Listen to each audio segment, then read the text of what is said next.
Hello, everybody, and welcome to episode 2 of the Chatterbox. Joining me today is a very special guest, a player that I feel is moving into the senior stages of his journey, and he's got a wealth of experience from the youth development side to share with you guys today. Really looking forward to delving into this one. Been a big fan of this player since he was very, very young. My first experiences in New York was with him and his family. Um, and kind of the way that he has navigated his journey is very unique and can share some insight with you guys today and some of the things you can do to make your soccer experience a great one. So I hope you enjoy. Please like, subscribe, and share. And I look forward to delving into this journey with you all. Without further ado, introducing my guest. His name is Liam Coffey. Liam, how are you today? Good. How are you? Good, thank you very much, mate, and thank you for joining us today. Really looking forward to delving into your journey and giving everybody an insight into some of the things that they can do with their journey and make their experience through soccer a really great one. So, as I mentioned before in the introduction, Liam's somebody that is, entering more the senior stages of his development now, having had such a vast majority of experiences in his youth development, and that's the reason why we brought him on today. We want to delve into each topic and kind of give you more insight into some of the things you can do. So let's get cracking, mate. Let's dive into the first thing. So, the first thing I just want to do, because obviously I've known you now since you've been probably like 8, 9 years old. So I wanted to just kind of go into briefly how we first met. So if you want to talk about that. Yeah, we first met when I was in my last year of Harrison travel, because for most of my time at Harrison, you weren't a part of it, and it was very different to how it is now. Obviously, my dad was the coach of our team, and you would come and help us with training sessions, and then my dad would kind of coach on the weekends. And I think that was really the start when we got to know each other. And I think you grew fond of me as a player, and I think we had a good relationship because I really respected you as a coach as well. And just from there, our friendship and relationship has grown where it is Yeah, and today. I think just to elaborate on that, correct. I think me coming into Harrison, obviously working for New York Red Bulls at the time, and having a look at the club and seeing the different levels of play that we had. It was specifically, I'd say we was in that stage between, obviously a recreational club into more of a travel club, and I feel like having a look and kind of surveying the club and looking at what we could do for the future. I think your age group was one of the first that we started piloting, what is the development program now. And, we had a mixed group of boys at your age level. I think there was like 2 or 3 teams, and obviously your team was one, and I had your dad there as well as one of the coaches, and we used to run these academy style training sessions. And the thing that I noticed about you, specifically, that stood out to me was that, obviously being from Europe and seeing the level of the kids over there technically, I think your level and ability was very, very similar versus, the typical American kid at the time coming up and, just being introduced to the game. You could definitely tell that you had some, influences from outside that created your love for the game and obviously spurred you on to working hard. And so let's go into that. Like, do you want to give us a little bit of an introduction into your family, their origins, and basically how you come into soccer and your first experiences with it? Yeah. So my dad, who was my coach for most of my younger years, was born in Ireland, and he grew up in Ireland all of his life. He grew up watching soccer and playing soccer, and I grew up watching soccer with him and learning from him. So really, my first experience was when I was young. My mom, who's actually from Brooklyn, she didn't really have a lot of soccer in her younger years. Um, she didn't like it when my dad had soccer on, and so as a little kid, when I was like 3 or 4, I would like snitch on my dad, if you want to say that. My That's a dad good would way be to watching say it. soccer, and I'd go to my mom and be like, "Oh, dad's watching soccer," and then he'd get in trouble. But then one day I just decided, oh, let me watch it with him, see what he's watching, see if I'll actually enjoy it. And I actually really enjoyed it. And that was really my first experience getting involved in the soccer community, I guess. So then when I was 4 and I was in kindergarten, and that year I started playing recreational soccer, and my dad was the coach.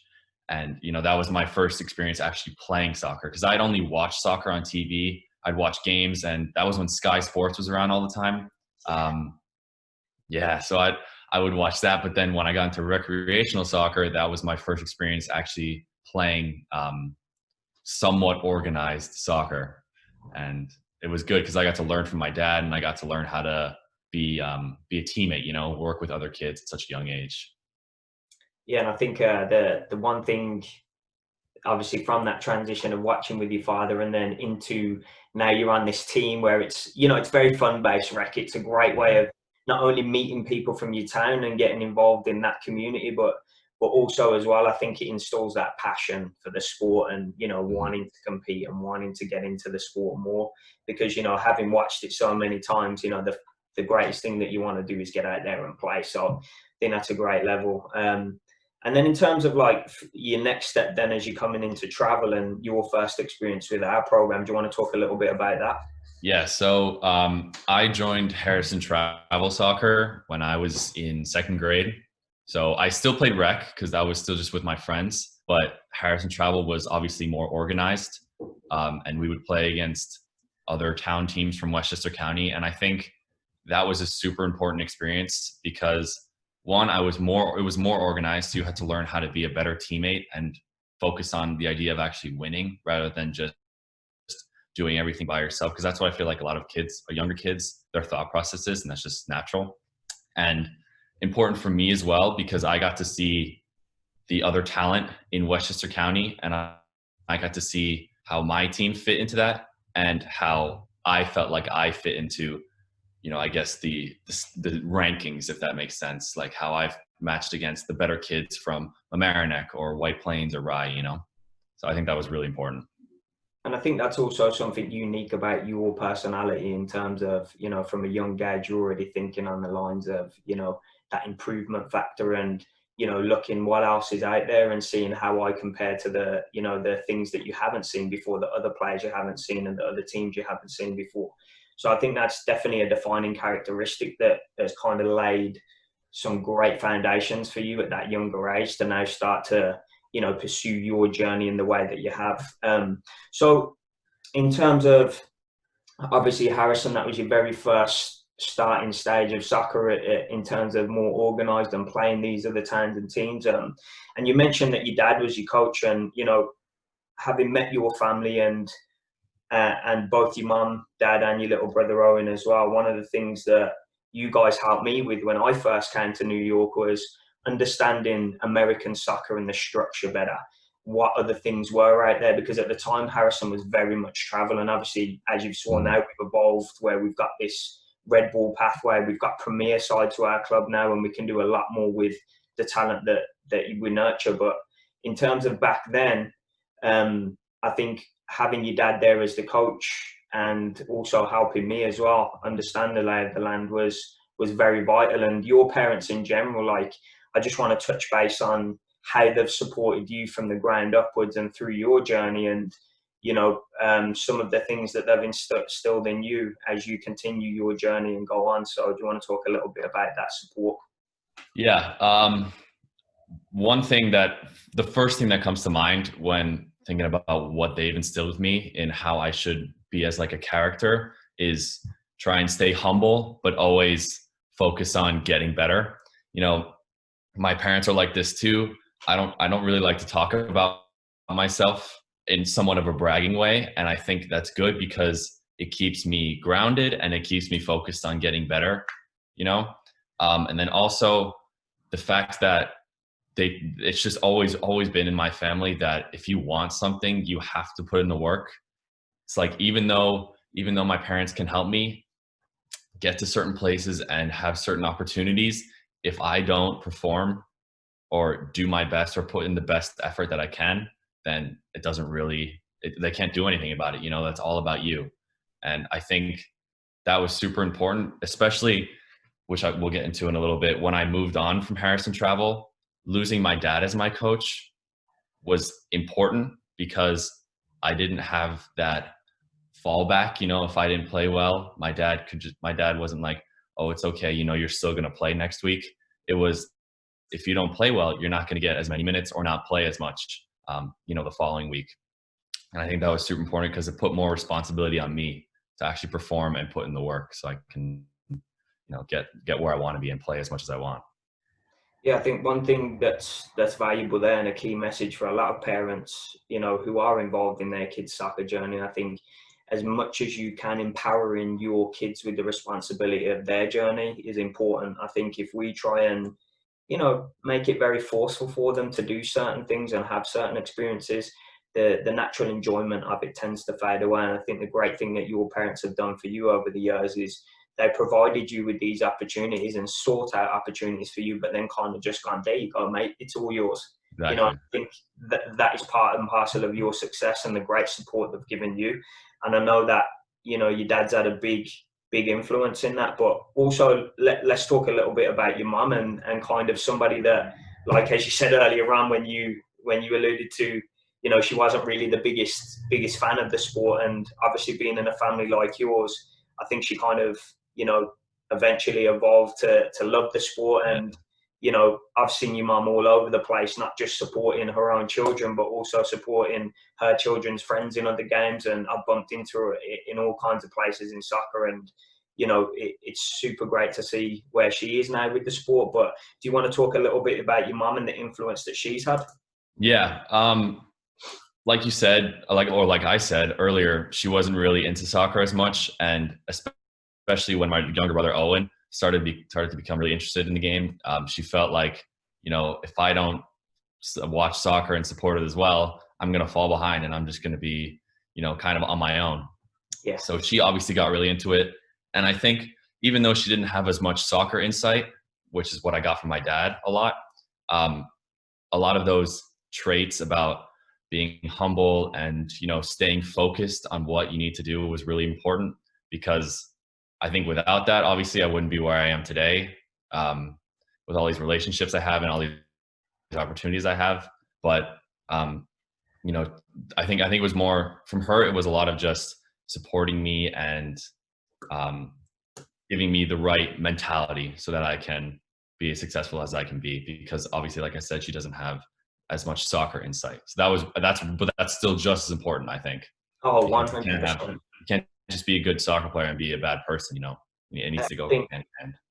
I think the person part is probably more important. I think that being a better person, and then obviously the way that you process things, and the way that you've been kept very humble and your feet firmly to the ground, is how you will navigate your journey better, and you know, appreciate these experiences that you've had. And I think one thing that's always cool for me to see about your mum when I have conversations with her is that, you know, for somebody that didn't come from that soccer background, she always seems not only super proud of you and your brother, but also excited, always excited every time Yeah. talking about you guys and your experiences that you're having. And she gets, you know, she really enjoys the process that you're going through, and she's so proud of both of you. So that's always for me very exciting to see. And, you know, big shout out to both of your parents. You know, both of them very good friends of mine, and, you know, we have a very good relationship through this sport. But, you know, beyond that as well, you know, you guys are my soccer family, and something that, like I said earlier on, have helped me out many times in terms of navigating America and the structure of soccer, definitely in New York. But then moving on from there, we'll talk about it, and we'll talk about this very quickly. Even though I'd like to spend forever talking about it, but, you know, the team that we both love, and I know this obviously passion came from your father's side, but, you know, do you want to tell everybody out there what team that you support? Yeah, Manchester United is my team. It was my dad's team. So, like I said, I grew up watching them. Still my team. Will forever be my team. I think I mean I love the team. That's how I really got into soccer, because when I was really young, like when I first started watching, we were still at the top. We were the top dog. You know, obviously we haven't had as much success lately, but yeah, that's my team. You know, and that's Yeah, where my passion came.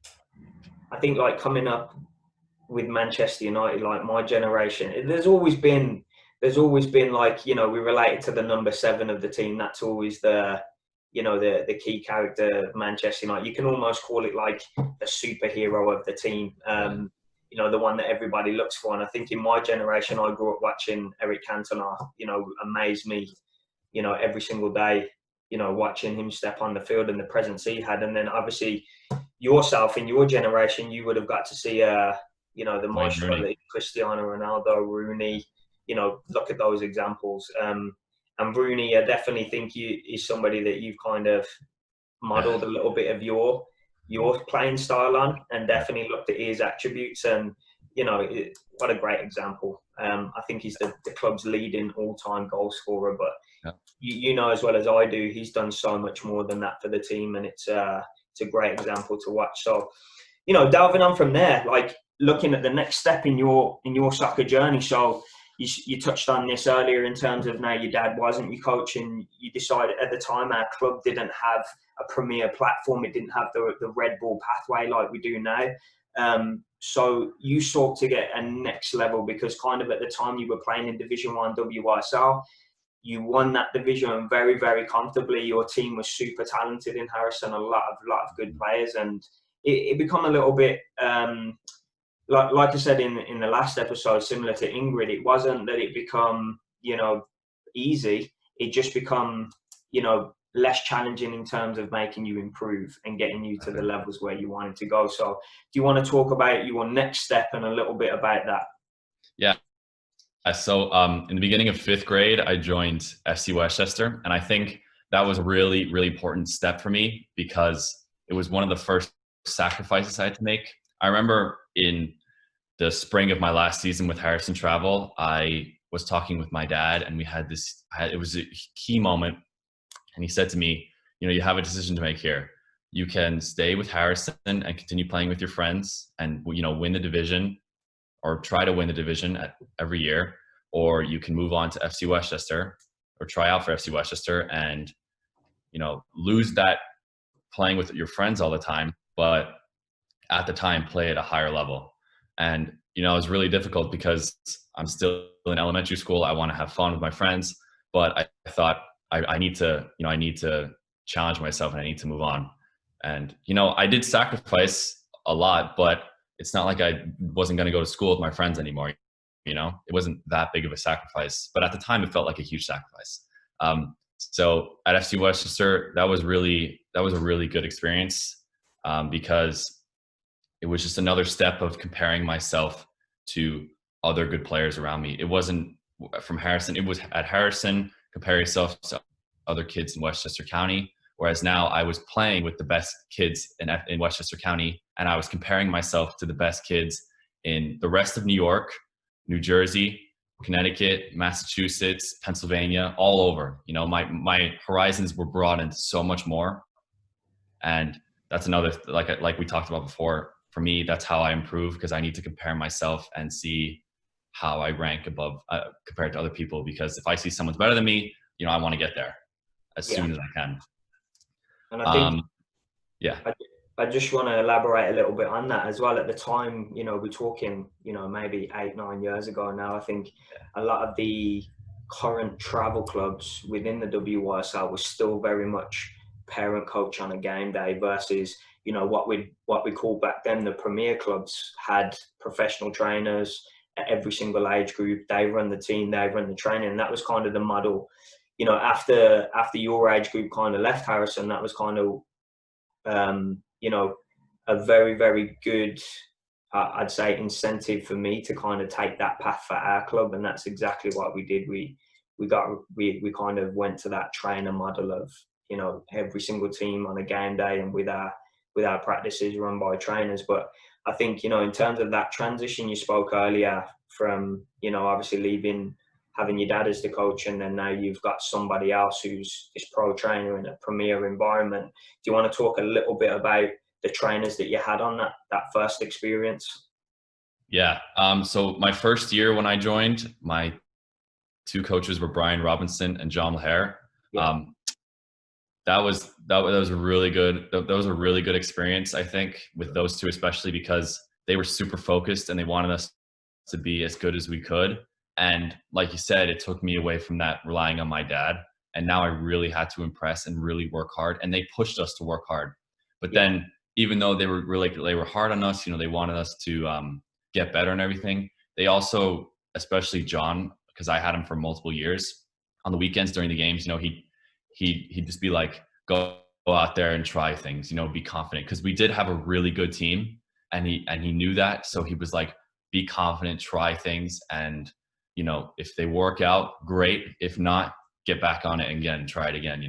Because that's important, especially at that age, showing confidence in your players, and that was great for me. And I think that's one for those who know John Mulhare, and I've had the fortune of, through your parents again, obviously meeting John and seeing his mannerisms on the sideline in terms of a coach.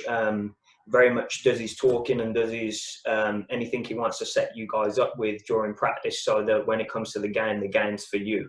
And apart from individual feedback and sending you on with a game plan, he kind of keeps very, very quiet and reserved on the sideline and let you guys enjoy the game. And like you said, go out there, take risks, have fun. I think the more you instill that in your players, the more they're going to progress quicker, because they're allowed to fail, they're allowed to make mistakes and learn from those mistakes. So I think John was definitely a good character for you to get in terms of a coach.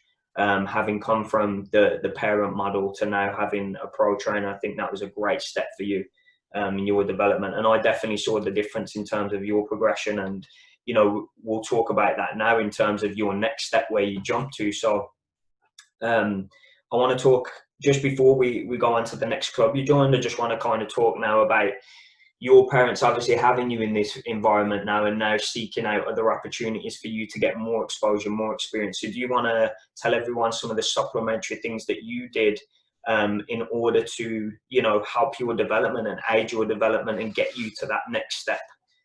Yeah. So my dream, ever since I was really young, was to play professionally in Europe. And I started doing a lot of these supplementary things like you talked about in Europe with these different organizations. So with Next Gen USA, I traveled to Spain, to England twice, and Argentina to play against professional academy teams. And that was, it was a really important experience. And then I went with Tom Power Soccer School. That's another organization. And we traveled to England, just similar to Next Gen, to play against professional English academies. And then I've played in the Gothia Cup in Sweden and the Dana Cup in Denmark. That was great as well, because, it was an international experience. And then obviously, and recently over the past summer, I had trials at Fulham and Barnsley. And, one thing I think that ties into all of these, especially, was that I was experiencing something completely new, because American soccer is, and it is different to how it is in Europe. And I think seeing what it's like outside of the US, where it's more like your life to play soccer, whereas in the US it's still more college based. Where in Europe, where it's your life that you're playing for, and your future, it was just a completely different intensity. And in the beginning, it was very difficult to get used to, but I think it was a really great experience. And then I did this sleepaway camp with one of my friends, and it was called the Manchester United Soccer School. And this was when I was still pretty young. This was a really important experience because similar to these other experiences, I was tested mentally just as much as I was tested physically, because that experience, especially, that was my first experience at a sleepaway camp away from home. And I was in a whole different continent, which was crazy for me at the time. I didn't even have a phone. Yeah. So it was crazy. And, I think these experiences, all of them, are really important, because I was stepping out of my comfort zone, and I was forced to take on these different challenges around the world, basically. And, I think that's helped me a lot now mentally to become better prepared to play in a game, to meet new people, to have different discussions with different people. I think that's really important. And those experiences taught me that as well, while also playing really high level soccer. Yeah, and I think, without you knowing it, obviously, because your focus is always primarily on the soccer itself. But, I think these are kind of some of the little you know, golden nuggets that we can look at through your journey, that your parents, these opportunities they've provided you and sort out so that you can get these life experience. So as well as it's very much on the soccer, like you just touched base on, you know, being somewhere completely different out of your comfort zone, it's kind of a sink or swim environment, and you know, you want to be out there and you're gaining all this wealth of experiences in terms of your personal growth as well as your soccer growth. So I think, like, you know, like I said, for anybody who's looking at this journey and watching this episode, you know, that's definitely something we encourage all players to do, is continuously put yourself out your comfort zone in order to continue your growth. And I think a way to do that is by doing some of these supplementary programs where you're not with your friends, you're not with people that you're used to, and you're completely out of your element. And, you know, you have to learn to cope with that and really grow and adapt to that environment. So, no, that's a great insight, mate. I really appreciate it. So that leads me to the next jump in your journey, which brings you to your stage after FC Westchester and your playing career. And, you know, obviously touching now on your next club, I felt like this was a mega important step for you. So do you want to talk a little bit about Beachside Soccer Club and the, you know, the things that they did for you in order to prepare you as a player? Yeah. So in 8th grade, or midway through 8th grade, around in the winter, I left FC Westchester for many different reasons. And just like moving from Harrison to FC Westchester, this was a huge decision as well, because these guys that I'd played with at FC Westchester, you know, they kind of became my brothers almost. Even though I didn't go to school with all of them, it was such a great group. And, you know, it was tough that I had to leave. And I was still pretty young. I was 13 when I left, and it was tough mentally. But I think this decision was really important because I only had a few friends that I could that I went to school with, and I was really losing all of these guys. But I thought I need to be in a place where, you know, I can push myself to become the best player I can be, and I can have the opportunities to work super hard to earn everything that I can get. And I think, well, this was really important as well, because at my school especially, there was a lot of kids that really loved soccer in Harrison, and there still are, obviously. And me leaving was just such a crazy thing, because it was like, what, you're leaving, you know, the team that everyone wants to get to, you're leaving them. And that was crazy because, yeah, obviously everyone wanted to go there. And I think the whole idea of me leaving was just a massive test of, you know, my character and my dedication to the game, I guess, because this decision was just so crazy. So there we go. I'm at Beachside now. I joined midway through 8th grade, obviously, and I'm playing till now, I guess, because I'm graduating this year. And Beachside is in Connecticut. It's a very good team based on a lot of really specific morals about putting in the hard work, having discipline, and giving your players confidence, telling your players you have confidence in them to make decisions and try things with the ability that they have. And I got to meet a whole new group of guys that weren't my school friends too. And I think, just sorry to cut you off there, but just before we delve into more of the details of Beachside, I just want to kind of recall a moment where I was traveling to the UK, and I think this was in that transition period. I think when you was just about to go from FC into Beachside around that time, and I remember coming to watch you play in England, and I think it was for Next Gen at the time on one of those supplementary programs. And I think at the time, the conversations that we're having with your mother at the time, like, you know, she was discussing that changeover for me. And I think the one thing that, you know, obviously having seen you play and progress throughout the years, when I saw you playing against those English boys and you actually got the result that day as well against a very good academy, was that I saw a different kind of player now. I saw a different desire, and you were starting to now develop more physically. You were starting to become more of a leader on the field, and I could clearly see that, even though you was in a setting where maybe you knew one or two of the kids, but apart from that, it's a brand new team. But the way that you approached the game was very much, you know, you was a presence, and I felt like your parents recognised very well that it was time for you to move on. And I think deciding to go to Beachside, for those who don't know about that club, is a very good stepping stone in terms of becoming more of a professional.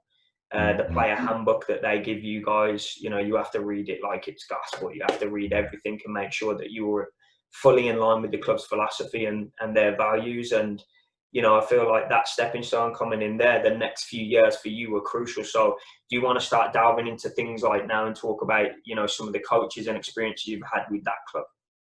Yeah. So I, for almost all of my time at Beachside, I played at the development academy level, and that was a really great experience, obviously. And I was coached by Paul Melitinopoulos, Shane Recklet, and Mickey Kides over those 4 years.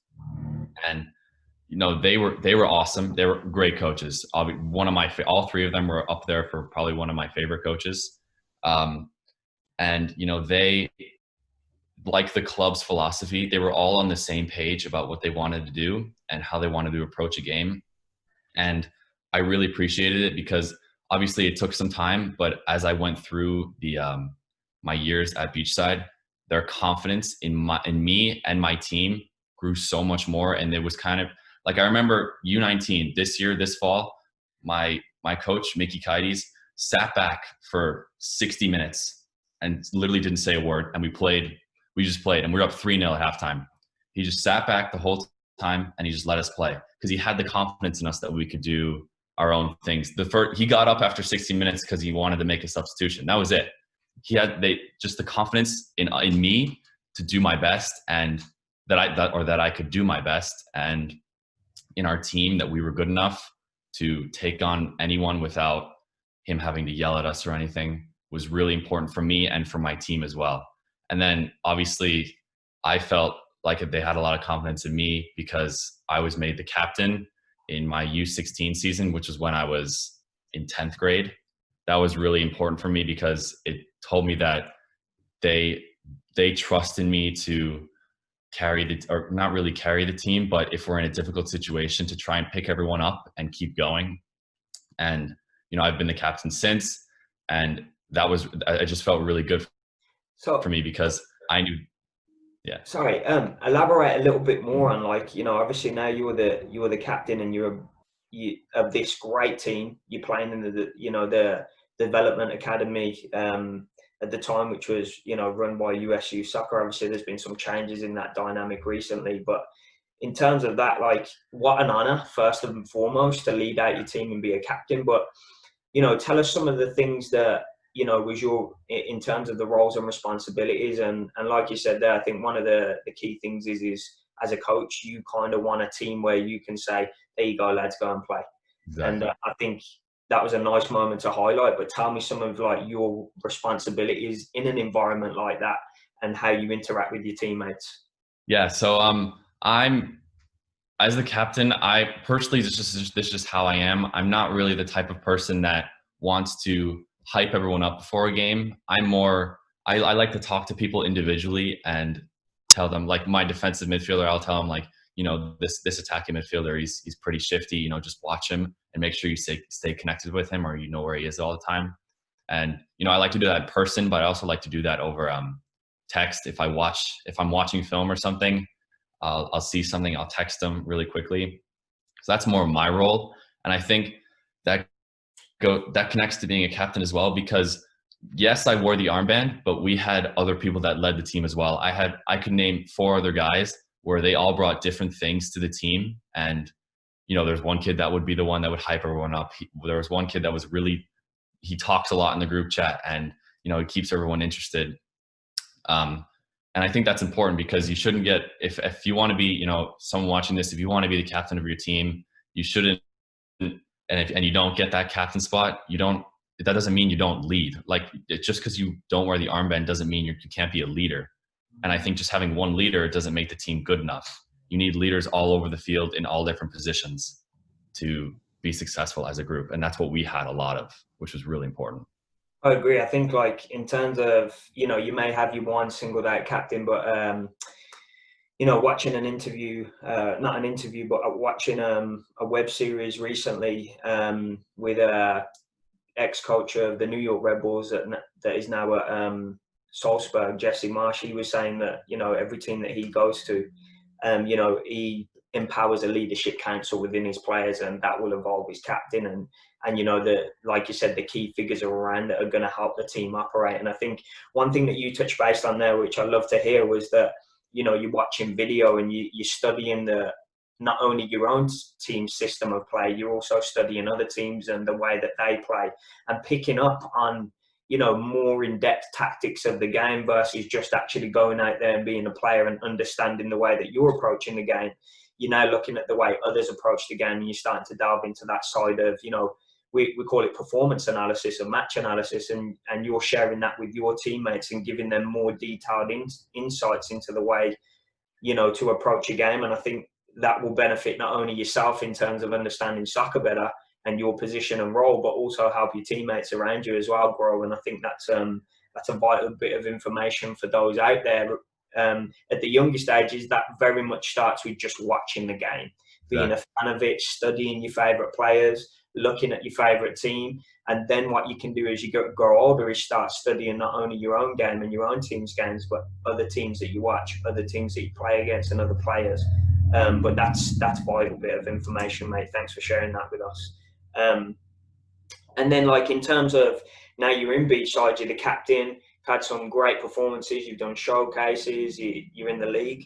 Let's talk about your specific position right now, and then also one part of your game that's kind of you developed when you were younger, which was goal scoring, which you started off very much with us as a goal scorer, and then you kind of went all over the field in terms of position to where you are now. But those early attributes that you gained in terms of finishing, you're now using now later on in your career, which is scoring goals. So do you want to elaborate a little bit on your position you're playing now in the team, but also your goal scoring record currently as well? Yeah, so I play this year especially. I've played more of the 10 and some of the 8, so attacking midfield. And you know what? When I was younger, I was an out and out forward. That's what I wanted to do. I wanted to play up front, score as many goals as I could. But when I joined Beachside, you know, I basically played every position you can think of other than goalkeeper. You know, when I first joined, I played outside back. Yeah. Then I moved to center back. Then U14, I played the 6. Then U16, I played the 6 again. Then U17, I played the 8. And now I'm playing the 8/10. And this year, I've probably had one of my best scoring years in a long time. This year in the fall, obviously only we had the fall. I scored 11 goals in 14 games, and that was huge for my confidence as well, because honestly we weren't having as much success from our forwards because we really didn't have that many forwards at the time. So that responsibility kind of fell on me because I was right behind them, and you know, I knew I could score. It was just about me getting into the positions to score. And I think that idea, that situation I was put in as well is one that I like. I know some people don't like this, but I like being in a position where the responsibility is on me to perform and give results for the team. And, you know, like I said, we didn't have as much threats going forward from the forwards. So the responsibility started to fall on me. And I feel like I thrive a lot in those situations where it's, Liam, you need to do this. And I think that comes from me being the captain as well, because people look to me in difficult situations and say, you know, Liam, lead us or help us, you know. So yeah. I think looking at one of your heroes as well, like Wayne Rooney, like post Ronaldo season, the year that Ronaldo left, the year after, Rooney had one of his best years because the team had to realise they had to get goals from somewhere else, and he kind of went more from that deeper role that he was playing and more of an assist. Even though, you know, Rooney's always scored goals consistently, he kind of stepped up and had one of the best career, you know, goal scoring seasons because he realises he had to put a shift in now because, you know, obviously things weren't going as well up front. So no, I fully understand that situation that you was in, and you know, I think that's one of them times where you can either accept that you're not going to score many goals, or everybody can dig in, and as a championship winning team, goals have to come from all over the field. And I think, you know, stepping up into that area, you know, you've proven that, you know, you've grabbed some of those old attributes from being a forward and applied them now to your position. It's helped you evolve, which is fantastic to see. Let's talk about now as well. Something that I find very exciting is that, and you can kind of tell people more in detail, but the New England Soccer Journal and their relationship with you in terms of some of the things that they pointed you out in their articles for. Do you want to elaborate on some of that stuff as well? Yeah. So New England Soccer Journal is this. It's New England based, and they focus on the youth soccer in New England. So you could be like me. I'm not from New England, but I play in a team that's in New England, and they focus on the players at the DA level and high school or prep school level. And I've been featured a few times. I was featured when I committed back in the fall to college, about me and like my team situation at U17. And I was in the best 11 in New England a few times, and top 20 I was ranked in New England. So, you know, those obviously feel really great to be added into those articles and have articles written about me. But I think the really important thing is the fact that it inspires me to keep going, and it also makes me feel like I'm really succeeding, and that pushes me to do even better, because I want to keep getting those mentions. You know, that's just my mentality. I want to be all over the spotlight. So the only way I can do that is if I keep working hard and keep trying to find as much success as I can. So it's like that Ronaldo mentality, right? Whenever he gets interviewed about his personal accolades versus the team ones, he finds them very, very important. Where some players will be like, "Yeah, it's okay, but you know, I prefer the team ones and winning the trophies because it's, you know, it's a team effort." But the importance behind those individual accolades and having a player that is a game changer on your team, like Ronaldo, you know, he looks at those individual achievements very important to the team success. And I think that's something that, you know, you should always step into every environment and want to be the best. And I think they just help you, you know, show you and remind you every now and again that you are succeeding, like you said, and you are reaching your goals, which is very, very important. So now I found that very exciting for you, mate. And, you know, I think that's kind of going to lead us into the next part, which is, you know, now you're about to enter your more senior years of playing, and that stage of development within your pathway and your journey. So we'll talk about college, and something very exciting for you. And, you know, I'll let you go into detail about it. But do you want to tell everyone a little bit about the school that you're going to be playing for, and also the process in selecting that school? Yeah. So obviously I'm graduating from high school in about a month, and back in October of 2019, just after I turned 17, um, I committed to Holy Cross to play D1 soccer at the college level. You know, I think this process was a huge experience as well, because back to my mom, you know, she helped me a lot with this, because my thought process from the beginning was fairly immature, and I thought, you know, I want to be playing at the best school no matter what. I just want to be at the best school because that's where I can have a lot of people watching me, and you know, have a chance of winning a national championship. But she kind of kept me grounded and helped and made me think, you know, maybe I really am not good enough to play at those schools, and it's more important for me to be at the place where I can play and I can develop. Because as I've learned about myself over the past few years, I can't handle it mentally to not be playing. It's really tough on me mentally. So I've learned that I'd rather be at a club or a school where maybe we're not as good as like the top schools in the country, but I can get minutes and try and help the team the best I can, so that I can keep developing. So Holy Cross is a great option for me, because from the start, the coaches told me, you know, you can make an impact from the start.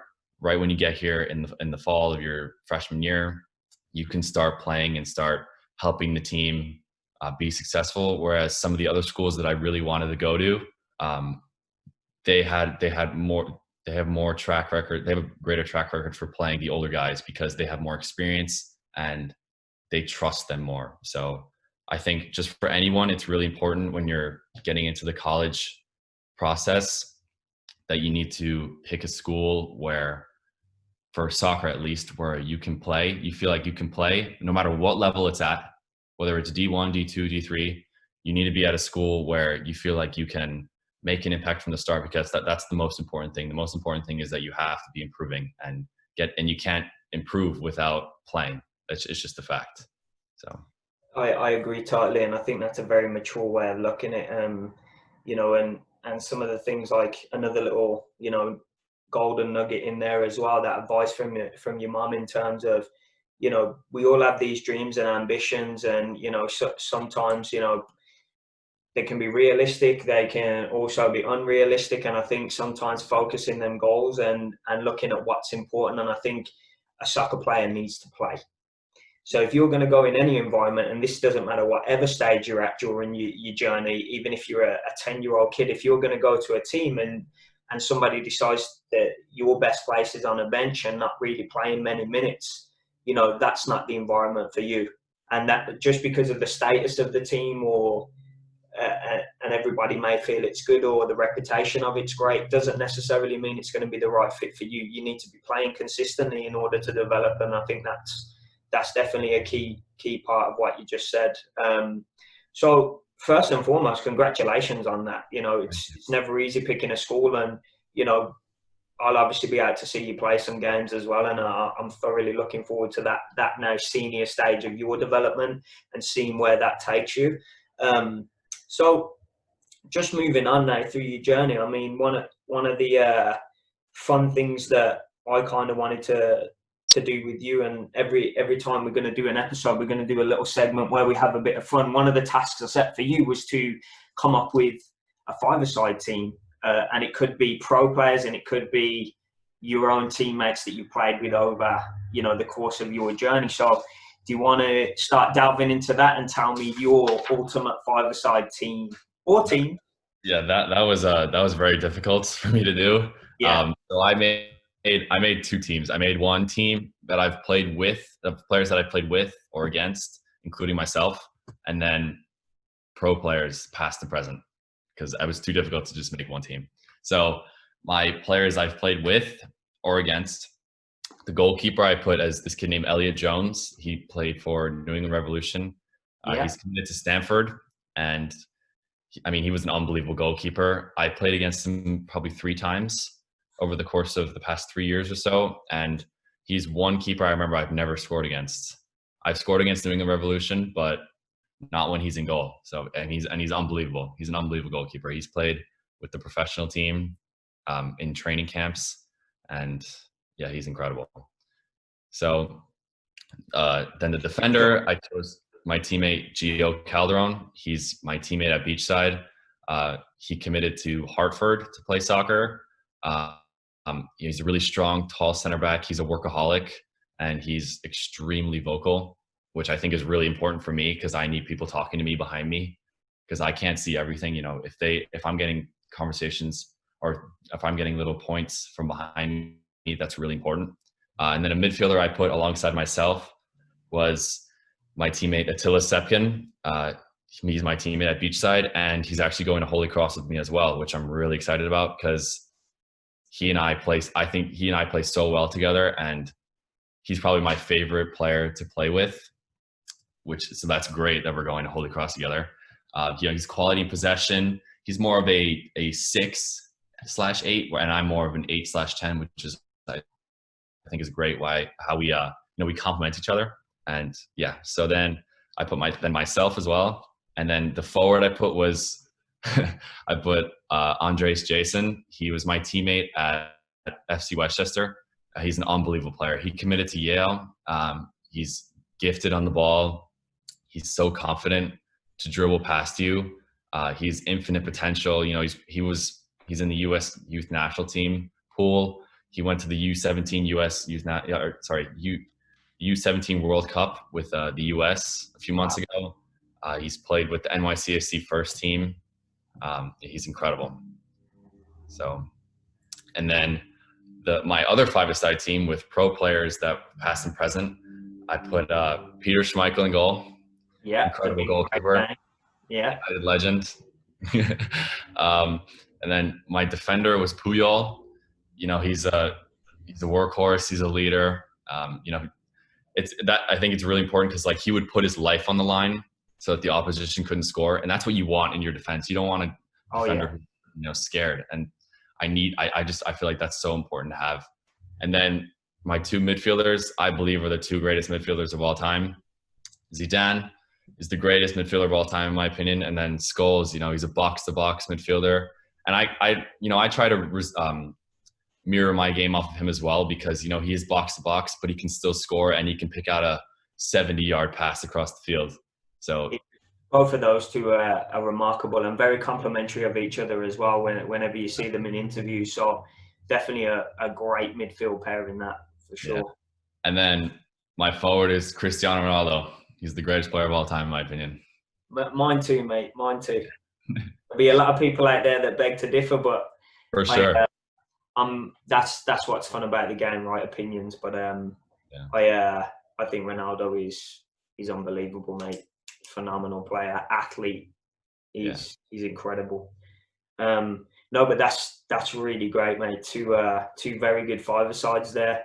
Now that, apart from, obviously, you've got Ronaldo, who's still very much fresh in his prime, it'd be good to see a match versus the two teams versus each other. That'd be pretty fun. A bunch of young whippersnappers versus some old school legends. I tell you what, Paul Scholes can't tackle for anything now, mate. Yeah. Dangerous one you got to watch in a five-a-side game. Yeah. But no, that's fantastic, mate, and thank you for doing that for me. Then the last thing I want to kind of cap everything off with is two areas, and the first one is what inspires you to develop and continue to push yourself to become a better player, and that might be who, and that could be what. So either one of those two. And then also anything you want to leave people with in terms of some important messages, obviously relating to right now during the corona pandemic, and also in general as being a player at your stage, and some of the things that you apply to your game right now and your lifestyle right now. So first, what inspires me to be a better player?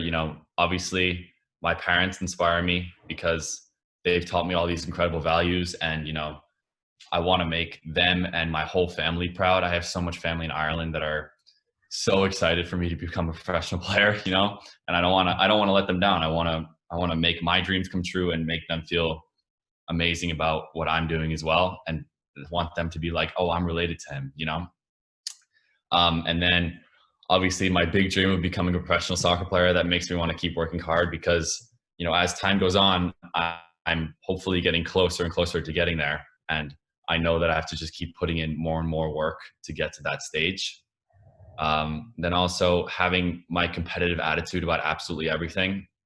I want to win in anything I do. It could be such a little thing. I always want to win, and that mentality, that competitive killer mentality, I think has pushed me a lot, because I'm just never satisfied with losing, or if I win, I'll still be fairly critical of myself and find things like I could have scored twice, but if I miss an easy chance to get a hat trick, I'm walking off the field upset with myself because I could have done better.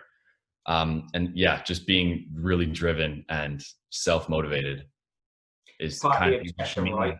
Really important. Yeah, it's part of the obsession with the sport, and wanting to those little bits of perfection, and I think being your own critic can also aid in your success as well, and that's something that's very good to hear. And then, do you want to, so in terms of your lifestyle right now, and then also in general, if this, once Corona's over and even before that, I know obviously that, this can tie in with another part as well, which is obviously the surgery that you recently went through. And then also, in terms of lifestyle and recovery, and then also your general fitness and other things that you do. Do you want to kind of give players a little advice in terms of not only the surgery portion, but also in general your lifestyle and things that you do? Yeah. So I had surgery in February. I tore my meniscus, and it really wasn't that bad of an injury. It was just like kind of a hangnail in my meniscus, and they just needed to take it out, and I would have been fine. But that was kind of difficult for me to process, even though I'm 17 and should have gone through many experiences, because I have never even had the smallest of injuries. and then my first real injury is I need to have surgery. That was really difficult for me to process because we were getting really close to getting back into the season, and I was upset because I was on this roll, like I told you about, with scoring a lot of goals. But I think what I did and how I went about the recovery was really important, because this is advice to anyone going through surgery. You need to trust your surgeon or doctor when they tell you that you're able to do something. If you have surgery on, I don't know, like if you have a torn meniscus, they told me you can walk. If you feel like you can walk out of the surgery, then walk. I didn't feel like I could. I needed the cane, but within an hour of being home, I was done with the cane. I was limping around, but I was walking. And I trusted my surgeon with everything he was telling me. And then my recovery ties a lot into my fitness and nutrition as well, because even though I wasn't able to run around and everything, I knew that I had to keep eating really well and work on parts of my fitness that didn't involve my leg. So I worked a lot on my upper body. And then once I was able to start working on my knee, or putting more pressure on my knee, I had a lot of work to do on my left leg because I had a lot of muscular atrophy. My calf shrunk a lot. My quad was really weak. So my recovery was really based on just building up that muscle again. And just that fitness and nutrition is just really important, because I don't think I would have been back as quick as I was without that. Yeah. Do you think like, before your surgery, do you think because of the way that you conducted your lifestyle in terms of your fitness qualities and the way that you keep yourself in shape and the way that you eat super hard? I remember talking to your dad probably about a year ago, a little over a year, and I bumped into him over the LMK turf field, and he was talking about, like, right then, the transformation that he saw within you and your not only focus mentally, but also physically as well, like, in terms of the food that you're eating. Do you think, being an athlete and obviously treating your body like that and keeping fit and eating well enabled you to recover in a quicker period of time afterwards because you was already in such good shape as an athlete? That definitely. I mean, I would not be the person I am, like the physically fit person I am today, if I didn't eat well, because I could be able to, I could have all these skills or whatever on the soccer field, but if I wasn't physically fit, I would get shown up so many times. And it's so important. I can't emphasize it enough. It's so important to eat well and stay fit, because especially in the US, it's a lot more of an athletic game, and you need to be fit enough to play, or else you'll get run over. Your team will get run over, and you'll get run over. And one story I think that's important was when it was about 3 years ago, I made this bet with my mom.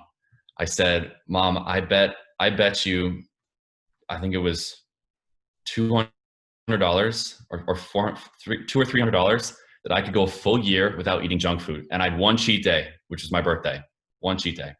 And I did it.